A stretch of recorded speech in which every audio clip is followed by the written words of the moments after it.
তিরমিজির হাদিস 1910 নম্বর হাদিস 2910 2910 قال رسول الله صلى الله عليه وسلم من قرأ حرفا من كتاب الله فله به حسنة والحسنة بعشر أمثالها لا أقول ألف لام ميم حرف ولكن ألف حرف ولام حرف وميم حرف। নবীজি বলেন, কেউ যদি কোরআনের একটা অক্ষর তেলাওয়াত করে সাথে সাথে তার আমলনামায় 10টা নেকি। আলিফ লাম মিম পুরাটা একটা অক্ষর এমনটা না, আলিফ একটা অক্ষর, লাম একটা অক্ষর, মিম একটা অক্ষর, এই 3টা অক্ষর আপনার মুখ থেকে উচ্চারিত হবে, সাথে সাথে 30টা নেকি লিপিবদ্ধ হয়ে যায়। বলেন আলহামদু, বলেন তো আলহামদু। হামজা লাম জবর আল, হামিম জবর হাম, আলহাম, দাল পেশ দু, আলহামদু। বলেন আমাদের আমল নামায় 300 নেকি লেখা হয়ে গেছে। আলহামদুতে 50 আপনার নেকি, হামজা লাম হা মিম দাল 5 অক্ষরে কত 50, তো আলহামদুতে 5 অক্ষরে কত পাবো সওয়াব 50, তো 50 আমরা 6 বার পড়ছি, 6 50 কত হয় 300, বাকি আমার 400, কারণ আমি 2 বার বেশি কইছি, আপনারা 2 বার বলে ফেলেন। এই হয়ে গেল কয়বার? আপনাদেরও কয়বার হলো? 400 বার। তাহলে এই ইবাদত গুলা মিস করবেন না। এই যে আপনি বৈশা বৈশা মসজিদে 5 মিনিট আছে সুন্নতের, কি দরকার আছে আরেকজনের সাথে কথা বলার? মনে করেন 5 মিনিট আছে জামাতের, তো আপনি সুন্নত পুরা বৈশা রয়েছেন, এখনো জামাতের 5 মিনিট আছে, পাশের জন্য কয় মেয়েদের বিয়ে হয়েছে নি, তো কি অবস্থা, এবার ব্যবসা কেমন চলতেছে, এগুলা পাশের জন্য জিজ্ঞাসা করে। এগুলা না করে বৈশা বৈশা ক্বাল হুয়াল্লাহু আহাদ আল্লাহুস সামাদ লাম ইয়ালিদ ওয়া লাম ইউলাদ ওয়া লাম ইয়াকুল লাহু কুফুয়ান আহাদ 10 পারা কোরআনের সওয়াব হয়ে গেছে। চিন্তা করা যায় আমি এই মুহূর্তে 10 পারা কোরআনের সওয়াব কামাই করে ফেলছি, এটা আমার ইয়াকিন। তো আপনি বৈশা বৈশা সময়গুলো নষ্ট করেন না, পড়েন বৈশা বৈশা। আলাম তারা থেকে নাচ পর্যন্ত সবাই পারেন না, ইমাম সাহেব আসতে 10 মিনিট এখনো দেরি হইতেছে, আপনি 10 বার পড়েন। হুজুর 10 বার পড়ার পরে আরো সময় আছে, আরো 10 বার পড়েন, আমার সমস্যা কি? খতম দিবেন যে হুজুর আমি আলাম তারা থেকে নাচ পর্যন্ত 1 খতম 2 খতম এরকম পড়ছেন, পড়েন না, যতবার পড়েন পড়েন। কুল হুয়াল্লাহু আহাদ আল্লাহুস সামাদ লাম ইয়ালিদ ওয়া লাম ইউলাদ ওয়া লাম ইয়াকুল লাহু কুফুয়ান আহাদ, আরো 10 পারার সওয়াব হইছে আমার। তো আপনি আরেকবার পড়েন, 30 পারা কোরআনের সওয়াব। সময়গুলা নষ্ট করেন না, হাতে পায়ে ধরে বলি সময়গুলা নষ্ট করেন না। বলেন আমার সাথে সবাই 5টি মূল্যবান জিনিস বলেন আজকে থেকে কখনো অবমূল্যায়ন করব না। জীবন, যৌবন, সময়, স্বাস্থ্য, সচ্ছলতা। আবার জীবন, যৌবন, সময়, স্বাস্থ্য, সচ্ছলতা, এই 5টি মূল্যবান জিনিস কখনো অবমূল্যায়ন করবেন না। রাসূলুল্লাহ সাল্লাল্লাহু আলাইহি সাল্লাম বলেছেন, ইগতানিম খামসান ক্বাবলা খামসিন, 5টি জিনিসের পূর্বে 5টি জিনিসকে মূল্যায়ন করবা। শাবাবাকা ক্বাবলা হারামিক, তোমার বার্ধক্য আসার আগে যৌবন কালটা মূল্যায়ন করবা। যৌবন কালে 2 রাকাত নফল নামাজ যত আরামে পড়তে পারবেন, বৃদ্ধ হওয়ার পর চাইলেও পারবেন। 5টি মূল্যবান জিনিস আমরা মূল্যায়ন করব। আজকে ঘরে গিয়ে লিখে রাখবেন, জীবন, যৌবন, সময়, স্বাস্থ্য, সচ্ছলতা। এটা ডেলি কয়েকবার দেখবেন, এরপরে বাসা থেকে বের হবে যে আমার এই 5টা মূল্যবান জিনিসকে আমি নষ্ট হতে দিব না ইনশাআল্লাহ। যে আশায় দাঁড়িয়েছে দিয়ে দিলাম, বলেন সবাই দিয়ে দিলাম, বলেন সবাই বলেন দিয়ে দিলাম। কি সুন্দর কথা, আল্লাহ বলে ফেরেশতারা সাক্ষী থাকো। ও কেন দাঁড়িয়েছে? আল্লাহ কিন্তু সব জানে, সাক্ষী বানায় আর কি ফেরেশতাদের। আচ্ছা ও কেন দাঁড়িয়েছে? আল্লাহ আপনার কাছ থেকে কিছু পাবে, আতাইতুহু মা রাজা, ঠিক আছে সাক্ষী থাকো, যে আশায় দাঁড়িয়েছে দিয়ে দিলাম। ওয়া আম্মানতুহু মিম্মা ইয়াখাফ, যেই ভয়ে দাঁড়িয়েছে সেই ভয় থেকে আমি তাকে নিরাপত্তা দিয়ে দিলাম। এটা নিজে ইবাদত করলে এই বেনিফিট গুলো আপনি পাবেন। এই সুবর্ণ সুযোগটা কিন্তু আজকে রাতে, প্রচুর শীত কিন্তু পড়তেছে, রাতে আপনি ইবাদত করেন। আর যাদের সুন্দরী স্ত্রী আছে আপনি ইবাদত করতে পারেন। মাজমাউজ জাওয়ায়েদ 2 নম্বর খণ্ড 258 নম্বর পৃষ্ঠা আছে। ওয়াল্লাযী লাহু ইমরাআতুন হাসানাতুন ওয়া ফিরাশুন লাইন। কোন ব্যক্তির সুন্দরী বিবি আছে আর নরম বিছানা আছে, রাতের বেলা ৩টা-৪টা বাজে উঠছে, ওঠার পর দেখে তার বিবি ঘুমায়। চিন্তা করলো আল্লাহ তাআলা তো ঘুমান না, লা তাখুযুহু সিনাতু ওয়ালা নাওম, তন্দ্রা নিদ্রা আল্লাহকে স্পর্শ করে না। ইবনে মাজার হাদিসে নবী বলেন, ইন্নাল্লাহা লা ইয়ানাম ওয়ালা ইয়ানবাগি লাহু আইয়ানামা, নিশ্চয়ই আল্লাহ তাআলা ঘুমান না, ঘুমানো আল্লাহর জন্য শোভা পায় না। কোন ব্যক্তি রাত ৩টা-৪টা বাজে উঠলো, প্রচন্ড শীতের রাত, উঠার পর দেখে তার স্ত্রী ঘুমায়, নরম বিছানা পড়ে আছে, আশেপাশের মানুষগুলা ঘুমায়, ওই ব্যক্তি রাতের বেলা ওযু করে তাহাজ্জুদ নামাজে দাঁড়িয়ে যায়। ইউহিব্বু ওয়া ইয়াস্তাবশিরু ওয়া ইয়াদহাকু, আল্লাহ তাকে ভালোবাসে, তার প্রতি আল্লাহ খুশি হয়, তাকে দেখে খুশিতে আল্লাহ হাসতে থাকেন। তো এই সুযোগটা কিন্তু কাজে লাগাইতে পারেন, আল্লাহ তাআলা তৌফিক দান করেন। বলেন উপকারিতা লাভের দিক থেকে ইবাদত কয় প্রকার? 2 প্রকার। নিজে ইবাদত করবেন, সওয়াব পাবেন। তিরমিজির হাদিস 1910 নম্বর হাদিস, 2910 قال رسول الله صلى الله عليه وسلم من قرأ حرفا من كتاب الله فله به حسنة والحسنة بعشر أمثالها لا أقول ألف لام ميم حرف ولكن ألف حرف ولام حرف وميم حرف। নবীজি বলেন, কেউ যদি কোরআনের একটা অক্ষর তেলাওয়াত করে, সাথে সাথে তার আমলনামায় 10টা নেকি। আলিফ লাম মিম পুরাটা একটা অক্ষর এমনটা না, আলিফ একটা অক্ষর, লাম একটা অক্ষর, মিম একটা অক্ষর, এই 3টা অক্ষর আপনার মুখ থেকে উচ্চারিত হবে, সাথে সাথে 30টা নেকি লিপিবদ্ধ হয়ে যায়। বলেন আলহামদু, বলেন তো আলহামদু। হামজা লাম জবর আল, হা মিম জবর হাম, আলহাম, দাল পেশ দু, আলহামদু। বলেন আমাদের আমল নামায় 300 নেকি লেখা হয়ে গেছে। আলহামদুতে 50 আপনার নেকি, হামজা লাম হা মিম দাল 5 অক্ষরে কত? 50। তো আলহামদুতে 5 অক্ষরে কত পাবো? সওয়াব 50। তো 50 আমরা 6 বার পড়ছি, 6×50 কত হয়? 300। বাকি আমার 400, কারণ আমি 2 বার বেশি কইছি, আপনারা 2 বার বলে ফেলেন। এই হয়ে গেল কয়বার? আপনাদেরও কয়বার হলো? 400 বার। তাহলে এই ইবাদত গুলা মিস করবেন না। এই যে আপনি বৈশা বৈশা মসজিদে 5 মিনিট আছে সুন্নতের, কি দরকার আছে আরেকজনের সাথে কথা বলার? মনে করেন 5 মিনিট আছে জামাতের, তো আপনি সুন্নত পুরা বৈশা রয়েছেন, এখনো জামাতের 5 মিনিট আছে। পাশের জন্য কয় মেয়েদের বিয়ে হয়েছে নি, তো কি অবস্থা, এবার ব্যবসা কেমন চলতেছে, এগুলা পাশের জন্য জিজ্ঞাসা করে। এগুলা না করে বৈশা বৈশা ক্বাল হুয়াল্লাহু আহাদ আল্লাহুস সামাদ লাম ইয়ালিদ ওয়া লাম ইউলাদ ওয়া লাম ইয়াকুল লাহু কুফুয়ান আহাদ 10 পারা কোরআনের সওয়াব হয়ে গেছে। চিন্তা করা যায় আমি এই মুহূর্তে 10 পারা কোরআনের সওয়াব কামাই করে ফেলছি, এটা আমার ইয়াকিন। তো আপনি বৈশা বৈশা সময়গুলো নষ্ট করেন না, পড়েন বৈশা বৈশা। আল্লাম তারা থেকে নাচ পর্যন্ত সবাই পারেন না, ইমাম সাহেব আসতে 10 মিনিট এখনো দেরি হইতেছে, আপনি 10 বার পড়েন। হুজুর 10 বার পড়ার পরে আরো সময় আছে, আরো 10 বার পড়েন, আমার সমস্যা কি? খতম দিবেন যে হুজুর আমি আলাম তারা থেকে নাচ পর্যন্ত 1 খতম 2 খতম এরকম পড়ছেন, পড়েন না, যতবার পড়েন পড়েন। কুল হুয়াল্লাহু আহাদ আল্লাহুস সামাদ লাম ইয়ালিদ ওয়া লাম ইউলাদ ওয়া লাম ইয়াকুল লাহু কুফুয়ান আহাদ, আরো 10 পারার সওয়াব হইছে আমার। তো আপনি আরেকবার পড়েন, 30 পারা কোরআনের সওয়াব।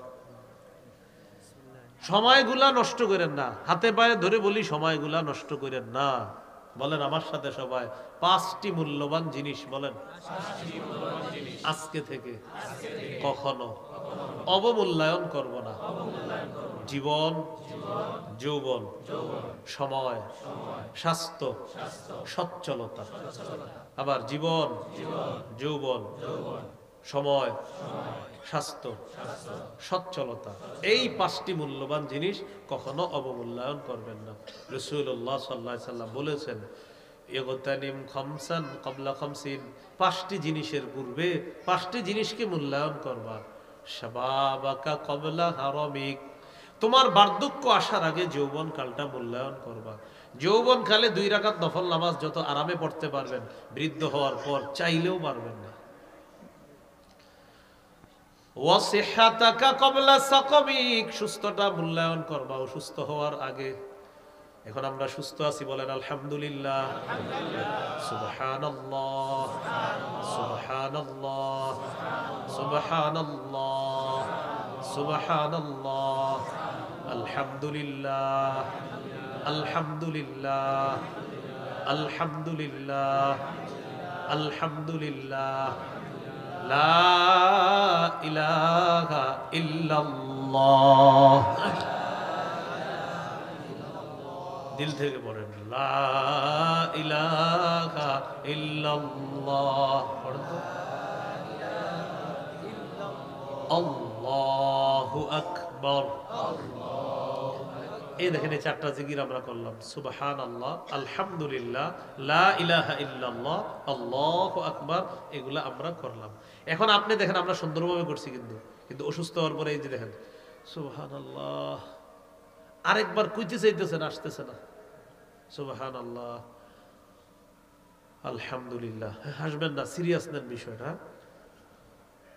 লা ইলাহা ইল্লাল্লাহ, মানে সুস্থ অবস্থায় আপনি যত সুন্দরভাবে তাড়াতাড়ি আপনি আল্লাহকে খুশি করতে পারতেছেন, 10 বার সুবহানাল্লাহ যত বিশুদ্ধভাবে সুন্দরভাবে পারতেছেন, অসুস্থ হওয়ার পর চাইলেও পারতেছেন না। তাই নবীজি বললেন, সুস্থ অবস্থাটাকে মূল্যায়ন করো অসুস্থ হওয়ার আগে। 3 নাম্বার, ওয়াগিনাকা ক্বাবলা ফাকরিক, দরিদ্র হওয়ার আগে টাকা পয়সাগুলো মূল্যায়ন করবা, সচ্ছলতা মূল্যায়ন করবা। পকেটে টাকা আছে, হালাল কাজে লাগান, টাস জুয়া খেলায়েন না, একদিন টাকা থাকবে না।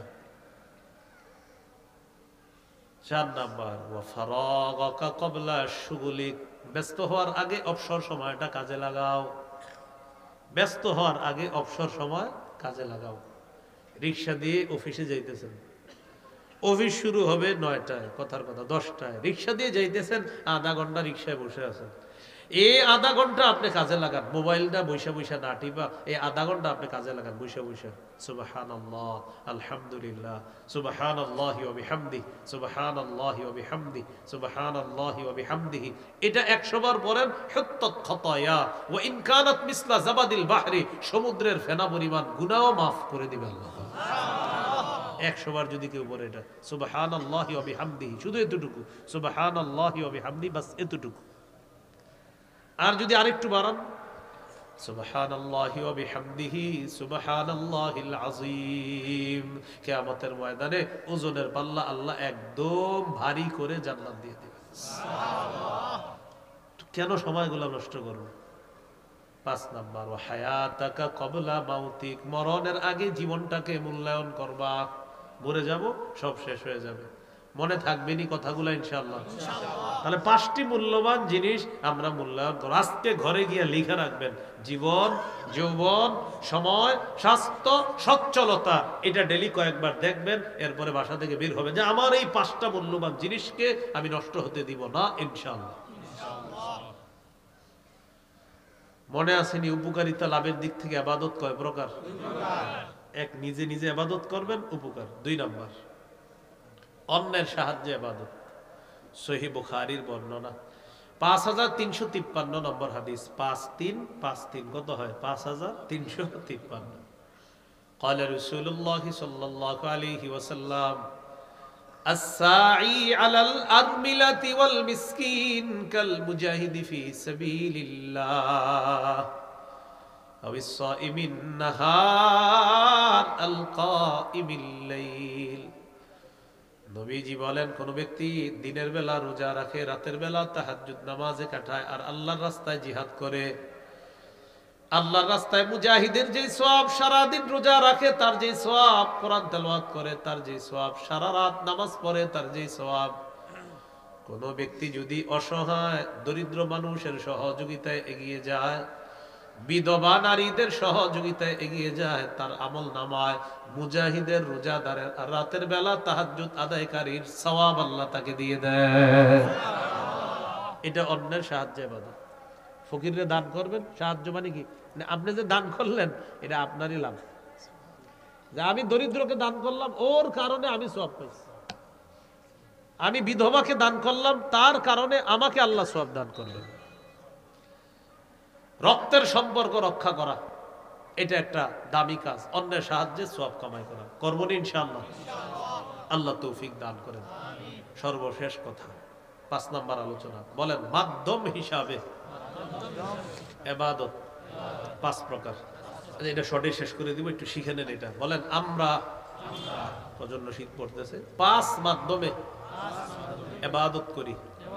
বলেন অন্তর দিয়ে, মনে রাখবেন, মুখ দিয়ে, আবার অন্তর দিয়ে, মুখ দিয়ে, শরীর দিয়ে, সম্পদ দিয়ে, শরীর এবং সম্পদ দিয়ে। 4 নাম্বারটা হলো শরীর দিয়ে, 5 নাম্বারটা শরীর এবং সম্পদ দিয়ে। না, 4 নাম্বারটা না, সম্পদ দিয়ে। 5 নাম্বারটা শরীর এবং সম্পদ। আবার বলছি, বলেন অন্তর দিয়ে, মুখ দিয়ে, শরীর দিয়ে, শরীর হলো 3 নাম্বার। 4 নাম্বার সম্পদ দিয়ে, 5 নাম্বার হলো শরীর এবং সম্পদ দিয়ে। এই 5টার নাম দিয়ে আমরা, বলেন অন্তর দিয়ে যে ইবাদত করা হয়, সে ইবাদতকে আত্মিক ইবাদত বলে, মানে আত্মার সাথে সম্পর্ক। মুখ দিয়ে যে ইবাদত করি এটাকে বলে মৌখিক ইবাদত। শরীর দিয়ে যে ইবাদত করি এটাকে বলা হয় শারীরিক ইবাদত। সম্পদ দিয়ে যে ইবাদত করি, অর্থ দিয়ে, এটাকে বলা হয় আর্থিক ইবাদত। আর 5 নাম্বার শরীর এবং সম্পদ দিয়ে, এটাকে বলা হয় আর্থিক এবং শারীরিক ইবাদত। একটু মনোযোগ দেন। 1 নাম্বার ইবাদত হলো অন্তর দিয়ে। অন্তরের ইবাদত কি?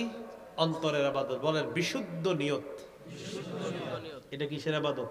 অন্তরের। সহিহ বুখারীর 1 নম্বর হাদিস, ইন্নামাল আ'মালু বিন্নিয়াত।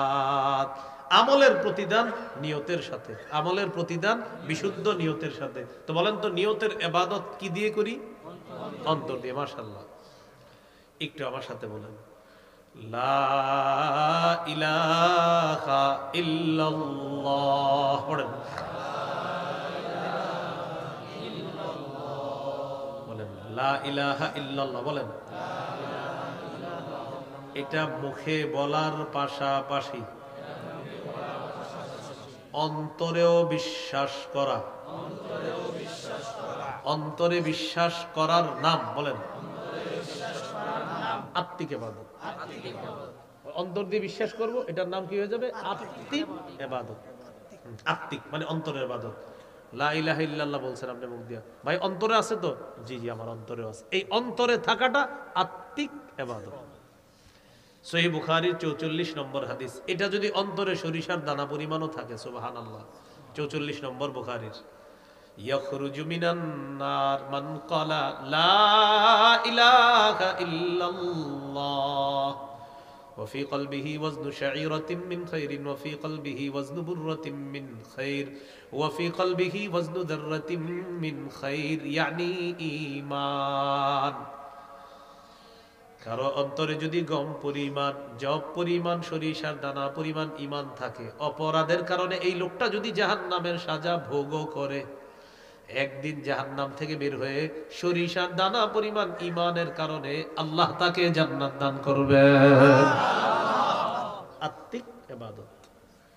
জীবনে যা হবে না হবে অন্তরে এটা রাখেন, আল্লাহ আমি নাফরমানি অনেক করি মাবুদ, আপনার আলো বাতাস খায়াও আমার অনেক গুনাহ হয় আল্লাহ। আল্লাহ আমি কিন্তু দিলে এটা বিশ্বাস করি আপনি ছাড়া আমার কেউ নাই, এটা আমার দিলে রাখবেন সবসময়। তাহলে একটা গেল নিয়ত বিশুদ্ধ, আর একটা গেল লা ইলাহা ইল্লাল্লাহর স্বীকৃতি, এটা অন্তরেও করা। অন্তরে আরেকটা ইবাদত বলে ইখলাস। কি বলেন তো? ইখলাস। নাসাইর হাদিস 3140 নম্বর হাদিস, قال رسول الله صلى الله عليه وسلم إن الله لا يقبل من العمل إلا ما كان له خالصا। আল্লাহ তাআলা আমল ততক্ষণ কবুল করেন না যতক্ষণ আমলটা ইখলাসের সাথে না হবে। কয়টা গেল অন্তরে ইবাদত? 3টা। একটা গেল বিশুদ্ধ নিয়ত, আরেকটা লা ইলাহা ইল্লাল্লাহ, এটা অন্তরে বিশ্বাস করা, আরেকটা গেল আপনার ইখলাস, আরেকটা বলেন সুন্দর চিন্তা। চিন্তা কি দিয়ে করে? অন্তর দিয়ে। এটা আত্মিক ইবাদত। সুন্দর চিন্তা। এখন আমার দিকে একটু তাকান, আমি আসমানের দিকে তাকাই না, চিন্তা করতেছি এত সুন্দর আসমানটা কে এইভাবে খুঁটি ছাড়া বানাইলো। আমি শুধু চিন্তা করতেছি। চিন্তা করতে করতে কোরআনের সূরা আলী ইমরানের 190 191 নাম্বার আয়াতে আমি জবাব পেয়ে গেছি। সুবহানাল্লাহ। আমি চিন্তা করতেছি আসমানটা এইভাবে দাঁড় করায় রাখছে কার হুকুমে? সূরা রুমের 25 নম্বর আয়াতে আল্লাহ জবাব দেয়, ওয়ামিন আয়াতিহি আন তাকুমাস সামাউ ওয়াল আরদু বিআমরি। আসমান দাঁড়িয়ে আছে আল্লাহর হুকুমে, জমিন দাঁড়িয়ে আছে আল্লাহর হুকুমে। তো দেখেন আমি খালি চিন্তা করতেছি। সূরা আলী ইমরানের 190 191 নম্বর আয়াতে আল্লাহ বলেন, ইন্না ফি খালকিস সামাওয়াতি ওয়াল আরদি ওয়াখতিলাফিল লাইলি ওয়ান নাহারি লাআয়াতিল লিউলিল আলবাব। আসমান জমিন সৃষ্টির মাঝে, দিন রাতের পরিবর্তনের মাঝে জ্ঞানীদের জন্য নিদর্শন আছে। সুবহানাল্লাহ। জ্ঞানী কারা? আল্লাযীনা ইয়াযকুরুনাল্লাহা কিয়ামান ওয়া কুউদান ওয়া আলা জুনুবিহিম। যারা দাঁড়িয়ে আল্লাহকে স্মরণ করে, বসে আল্লাহকে স্মরণ করে, শুয়ে শুয়েও আল্লাহকে স্মরণ করে। সুবহানাল্লাহ। শুয়ে শুয়ে আল্লাহকে স্মরণ করে, শুয়ে শুয়ে আল্লাহকে স্মরণ করে। বিসমিকা রব্বি ওয়াদাতু জামবি ওয়া বিকা আরফাউহু ইন আমসাকতা নাফসি ফাহফাজহা ওয়া ইন আমসাকতাহা ফাহফাজহা বিমা তাহফাজু বিহি ইবাদাকাস সালিহিন। বিসমিকা রব্বি ওয়াদাতু জামবি ওয়া বিকা আরফাউহু ইন আমসাকতা নাফসি। এইভাবে আপনি এটা দোয়া আর কি নবীজি সাল্লাল্লাহু আলাইহি সাল্লাম পড়তেন আর কি। খুব সুন্দর অনুবাদ আর কি। তো রাসূলুল্লাহ সাল্লাল্লাহু আলাইহি সাল্লাম বলতেন, আল্লাহ আপনার নামে আমি শুইলাম, এইভাবে মাথাটা রাখলাম, আল্লাহ আমার জানটা কি আবার ফিরিয়ে দিবেন কিনা এটা আপনি জানেন। যদি ফিরিয়ে দেন তো আলহামদুলিল্লাহ, যদি আপনি আল্লাহ ফিরিয়ে না দেন তাহলে নেককারদের সাথে আমার জানটা, আমার আত্মাটা রেখে দিয়ে হেফাজত। কত সুন্দর সুন্দর দোয়া আছে। কিন্তু ঘুমের ব্যাপারে আমার একটা ওয়াজে আছে, ওইটা দেখবেন ভালোই মানুষ দেখছে। ঘুমের ব্যাপারে একটা ওয়াজ আছে, শুধু ঘুমের ব্যাপারে, ঘুমানোর সময় কি কি করবেন এটা আলাদা একটা ওয়াজ আছে। তো সেটা একটু সার্চ করে নিয়ে ওই এগুলোকে যোগাযোগ রাখলেন আপনার কেমনে জানিয়ে দিয়ে দিব, সমস্যা নাই। তো রাসূলুল্লাহ সাল্লাল্লাহু আলাইহি সাল্লাম আমাদেরকে শিখিয়ে দিয়েছেন সুন্দর চিন্তা করা। তো চিন্তা করতে করতে ওয়ায়াতাফাক্কারুনা ফি খালকিস সামাওয়াতি ওয়াল আরদি রাব্বানা মা খালাকতা হাযা বাতিলা। আসমান জমিন নিয়ে জ্ঞানীরা চিন্তা করে, আসমান এইভাবে খুঁটি ছাড়া কে বানিয়েছেন? জমিন এইভাবে ভাসমান পানির উপর কে রেখে দিলেন? চিন্তা করে জ্ঞানীরা চিন্তা করে। তো এরপরে চিন্তা করার পর বলে, রব্বানা মা খালাকতা হাযা বাতিলা। আল্লাহ আসমান জমিন আপনি অনর্থক সৃষ্টি করেন নাই। এখন বলেন চিন্তা করে কারা? বলেন আসমান নিয়ে চিন্তা করে কারা? জমিন নিয়ে চিন্তা করে কারা? এবার দেখেন আল্লাহ তাআলার আসমান নিয়ে চিন্তা করলাম, আল্লাহ জবাব দিয়ে দেয়, ওয়াজআলনাস সামাআ সাকফাম মাহফুজা। আমি আসমানকে তোমাদেরকে সুরক্ষা দেওয়ার জন্য সুরক্ষিত ছাদ হিসাবে স্থাপন করে দিলাম।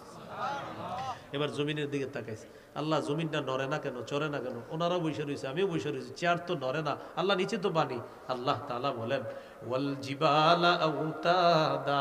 আমি মজবুত পাহাড়কে জমিনের উপর পেরেক হিসাবে বসায়া দিয়া জমিনের নড়াচড়া বন্ধ করে তোমাদের জন্য বসবাসের উপযোগী বানায়। তো জ্ঞানীরা এটা কি করে? বলেন জ্ঞানীরা কি করে? আবার কি করে? এই চিন্তাটা আত্মিক ইবাদত। এই যে সুন্দর চিন্তা, আমি চিন্তা করতেছি উত্তরপাড়ার আব্দুর রহিম ভাই 4 ওয়াক্ত নামাজ মসজিদে পড়ে, ফজরটা বাসায় পড়ে, উনি মসজিদে পড়ে না, কিভাবে ওনারে মসজিদে আনা যায়? ফোন করে আনবো নাকি ওনার বাসায় গিয়ে ডাকবো? এই যে চিন্তা করতেছেন, সওয়াব লেখা হইতেছে। সুন্দর চিন্তা আত্মিক ইবাদত, এই কারণে আল্লাহ আপনাকে সওয়াব দান করবে। আল্লাহ জানে, বুঝাইতে পারছি নি কথাটা? তাহলে সুন্দর চিন্তা করা এটা আত্মিক ইবাদত। একটা গেল বিশুদ্ধ নিয়ত, আরেকটা হলো লা ইলাহা ইল্লাল্লাহ, এটা অন্তরে ইয়াকিন করা, বিশ্বাস করা।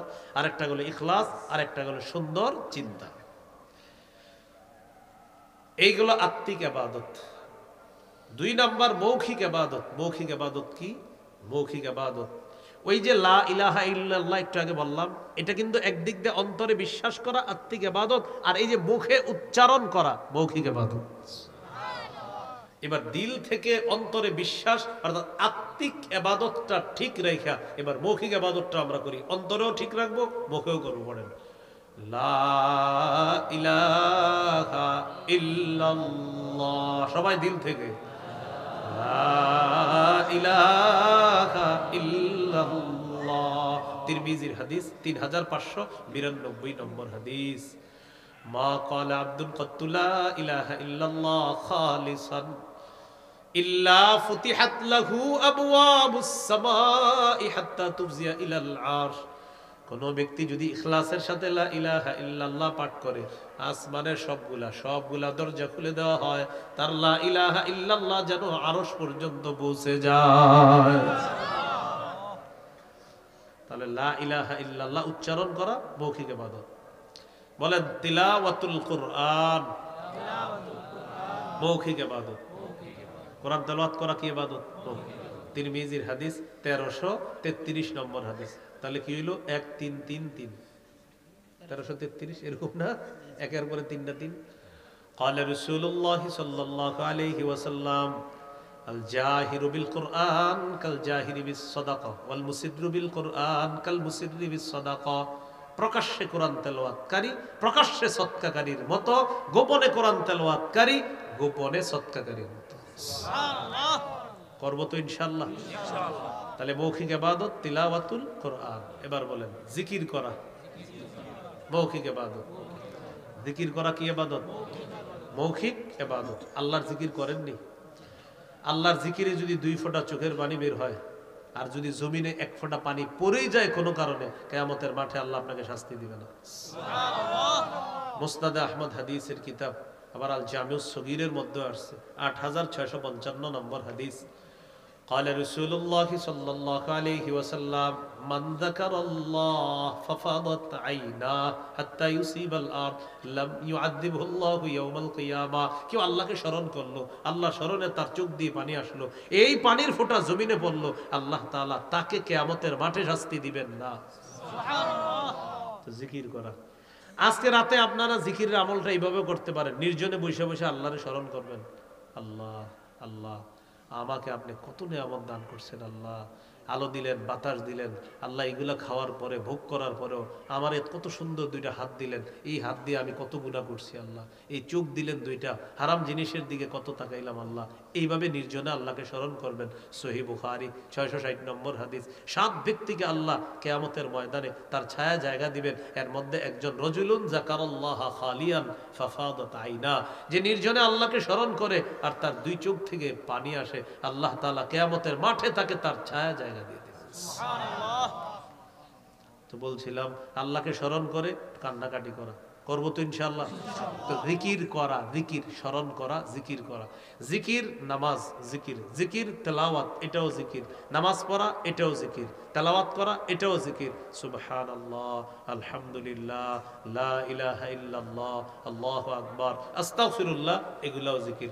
এখন আপনি কোনটা করবেন বেশি? ইস্তেগফার বেশি পড়বেন না সুবহানাল্লাহ বেশি পড়বেন?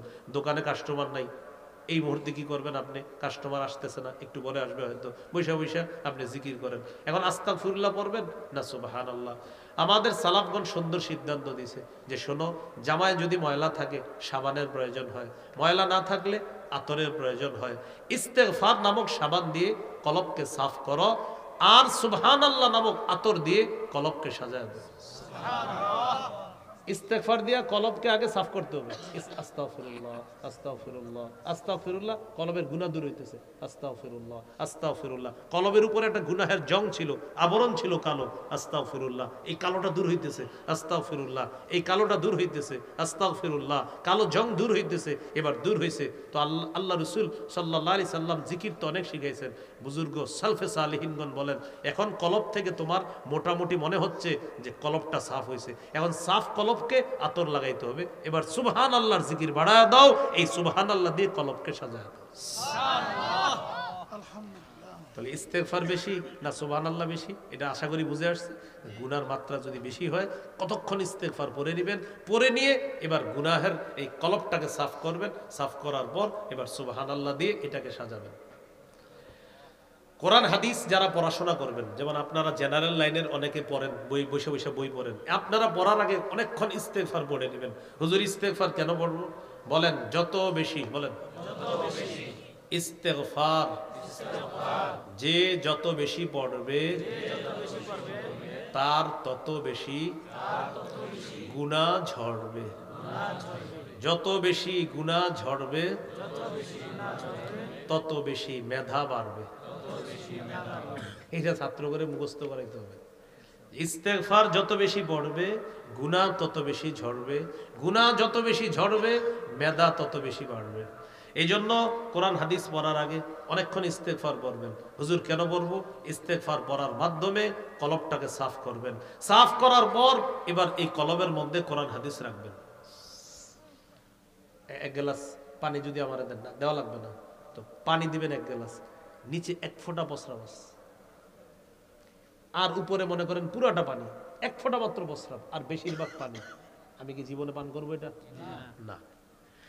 এই জন্য প্রস্রাব এক ফোঁটা থাকার কারণে এটার মধ্যে আমরা পানি রাখতে চাই না, দুধ রাখতে চাই না। তো বলেন কলবের মধ্যে গুনাহ আছে, সেখানে কোরআন হাদিস থাকবে কিভাবে? এই জন্য মাদ্রাসা ছাত্রদের জন্য নজরের গুনাহ করা কল্পনাও করা যাবে না, কারণ ওরা কোরআন শিখবে, ওরা হাদিস শিখবে, ওদের কলব, ওদের পাত্র, ওদের ভাণ্ড এটা সাফ থাকতে হবে। সেখানে আল্লাহ তার কোরআন হাদিসের নূর আল্লাহ তৈরি করে দেবেন। তো মনে থাকবে নি, ইস্তেগফার যত পড়বো গুনাহ তত ঝরবে, গুনাহ যত ঝরবে মেধা তত বাড়বে। আল্লাহ আমাদেরকে আমল করার তৌফিক দান করুন। আমি যার কাছে বুখারীর এক অংশ পড়ছি, বুখারী সানির প্রথম অংশটা যার কাছে পড়ছি, আমার উস্তাজে মুহতারাম শেখুল হাদিস হযরত মাওলানা মুফতি আব্দুল ওয়াহিদ কাসিমি দামাত বরকাতুহুল আলিয়া হুজুর এই কথাটা ক্লাসে বলছিলেন যে ইস্তেগফার যত পড়বা গুনাহ তত ঝরবে, গুনাহ যত ঝরবে মেধা তত বাড়বে। প্রশ্ন করছি, হুজুর এটা কেমন কথা আপনি বললেন? হুজুর জবাব দিয়েছিলেন, হ্যাঁ, ইস্তেগফারে তোমার গুনাহ ঝরে, গুনাহ ঝরলে মেধা বাড়ে। কারণ গুনাহের সাথে আর মেধার সাথে একটা সম্পর্ক হলো, মানুষ যত গুনাহ করবে তার মধ্যে কোরআন সুন্নাহের নূর তৈরি হবে না। এই জন্য ইমাম শাফি রহমতুল্লাহ আলাইকে তার উস্তাদ এটাই বলছিলেন যে গুনাহ ছেড়ে দাও, গুনাহ ছেড়ে দিলে দেখবা পড়াশোনা তোমার মুখস্থ থাকবে, পড়াশোনা তোমার মনে থাকবে। তো গুনাহ আমরা বেশি করে ফেলি, তো এটা কিভাবে আমরা দূর করব? ইস্তেগফারের মাধ্যমে দূর করে কলবকে সাফ করব, সেখানে কোরআন সুন্নাহ রাখতে হবে। আল্লাহ আমাদেরকে এরকম বাসার পরিবেশগুলোও করার তৌফিক দান করুন। বাসা কেন বললাম? ছাত্রটা এই জায়গায় 2 মাস পড়াশোনা করে মাশাআল্লাহ একটা ভালো একটা অবস্থান তৈরি করছে। এক সপ্তাহ গিয়া এই টেলিভিশনে ধারাবাহিক দেখতে দেখতে বেচারা সব শেষ। তাহলে আপনি তো এই জায়গায় 2 মাস ওরে সার্ভিস দিলেন ভালো, এখন বাসায় গিয়ে তো ওরে শেষ করে দিলেন। এজন্য অভিভাবক যারা আছেন বাসাটা ঠিক করেন, বাসার পরিবেশটা ঠিক করেন। কেন? আপনার সন্তানের সোনালী ভবিষ্যতের জন্য বাসাটা ঠিক করেন। আল্লাহ বুঝার তৌফিক দান করেন।